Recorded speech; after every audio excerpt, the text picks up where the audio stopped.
Welcome to our channel. Today we how to enable LinkedIn skill badges to validate your expertise, beginner guide step by step clearly. To enable LinkedIn skill badges and validate your expertise, start by logging into your LinkedIn account. Navigate to your profile by clicking on your profile picture at the top of the homepage. Scroll down to the skills section on your profile. If you don't have any skills listed, click on the Add Skill button to include relevant skills.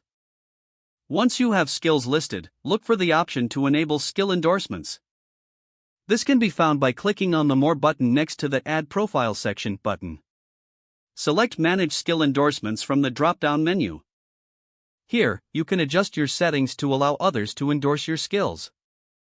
Next, visit the LinkedIn Learning platform to explore available courses that relate to your skills. Completing these courses can help you earn badges for specific skills.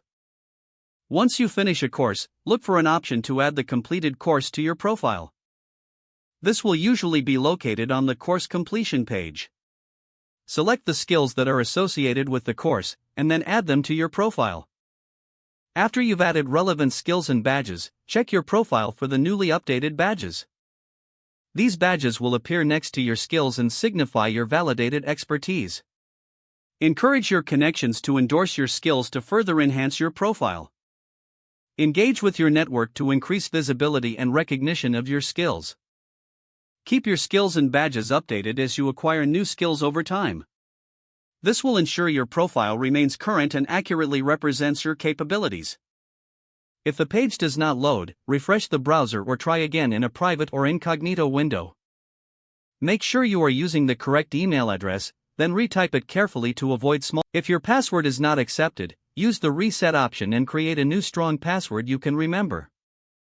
Check your spam folder for verification or security emails, then complete any requested confirmation steps. Enable two-factor authentication if available to improve account security and reduce unauthorized access risk. After signing in, review your profile details so your contact information and settings are accurate and current. If you see an error message, note it down and try again after restarting your device and internet connection. Log out when you finish, especially on shared devices, to keep your account and payment information secure. If the page does not load, refresh the browser or try again in a private or incognito window. Don't forget to like this video and subscribe to our channel for more step-by-step tech guides.